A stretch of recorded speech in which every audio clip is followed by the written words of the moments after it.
स्वामी विवेकानंद जी एक प्रेरणादायक कहानी है जिसने लाखों लोगों को नई दिशा और आत्मविश्वास प्रदान किया। उनका जीवन संघर्ष, संकल्प और समाज सेवा की मिसाल है। आइए उनके जीवन की महत्वपूर्ण घटनाओं को एक कहानी के रूप में समझते हैं जो हमें जीवन में प्रेरित कर सकती है। स्वामी विवेकानंद जी का जन्म 12 जनवरी 1663 को एक बंगाली परिवार में हुआ था। उनके बचपन का नाम नरेंद्र दत्त था।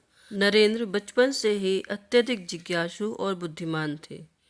उन्हें हर चीज़ के पीछे का कारण जानने की तीव्र इच्छा रहती थी। उनका एक ही प्रश्न रहता था, ईश्वर कौन है? क्या कोई ऐसा व्यक्ति है जो मुझे ईश्वर के अस्तित्व का अनुभव करा सके? एक दिन नरेंद्र की मुलाकात उनके गुरु श्री रामकृष्ण परमहंस से हुई। रामकृष्ण परमहंस जी ने नरेंद्र के हर प्रश्न का इतनी सरलता से उत्तर दिया कि वह उनके शिष्य बन गए।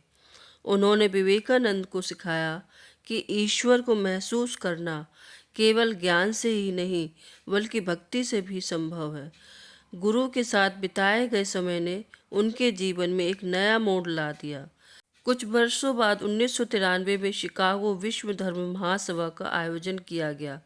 स्वामी विवेकानंद ने भारतीय संस्कृति और वेदांत के महान सिद्धांतों को पूरी दुनिया के सामने रखने का निर्णय किया। परंतु इस यात्रा में कई बाधाएं थीं। उनके पास आर्थिक साधन नहीं थे। कई मित्रों और शिष्यों ने चंदा इकट्ठा करके उनकी यात्रा का प्रबंध किया। जब वह सभा में पहुंचे तो उनके संबोधन का आरंभ हुआ। मेरे अमेरिकी भाइयों और बहनों, इन शब्दों ने सभागार में उपस्थित सभी लोगों का दिल जीत लिया। उनके इन शब्दों में इतना अपनापन था कि लोग मंत्रमुग्ध हो गए। स्वामी विवेकानंद ने अपनी पूरी स्पीच में भारतीय वेदांत और दर्शन को इस तरह प्रस्तुत किया कि सभी ने उनकी बातों को ध्यानपूर्वक सुना और सराहा। इसके बाद वह पूरी दुनिया में एक महान आध्यात्मिक नेता के रूप में पहचाने जाने लगे। स्वामी विवेकानंद के जीवन में एक और प्रेरणादायक घटना घटी। एक बार वह काशी में घूम रहे थे, तभी कुछ बंदरों ने उन्हें घेर लिया।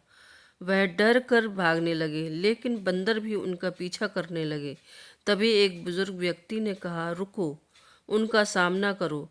स्वामी विवेकानंद जी ने इस सलाह को तुरंत मान लिया और रुककर बंदरों की तरफ देखने लगे।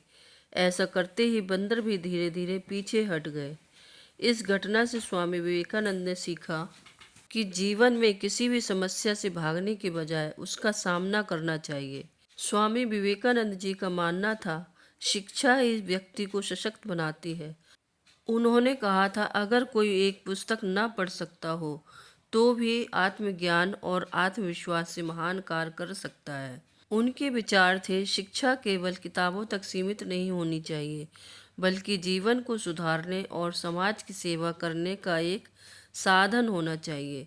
उन्होंने समाज के कमज़ोर वर्गों के उत्थान के लिए हमेशा काम किया और उन्हें जीवन में आगे बढ़ाने की प्रेरणा दी। स्वामी विवेकानंद जी की यह कहानी हमें सिखाती है कि किसी भी परिस्थिति में आत्मविश्वास, साहस और धैर्य से काम लेना चाहिए। उनके जीवन का प्रत्येक पहलू हमें प्रेरणा देता है कि हम अपने लक्ष्यों के प्रति सच्चे और अपने कर्तव्यों को पूरे समर्पण के साथ निभाएं। आज भी स्वामी विवेकानंद जी के विचार और उनका जीवन हमें प्रेरित करता है। यह कहानी हमें यह सिखाती है कि हमारे पास संकल्प हो तो हम किसी भी परिस्थिति में अपने लक्ष्य को पा सकते हैं। स्वामी विवेकानंद जी की इस प्रेरणादायक कहानी से हम सभी को प्रेरणा लेकर जीवन में सफलता प्राप्त करने का प्रयास करना चाहिए।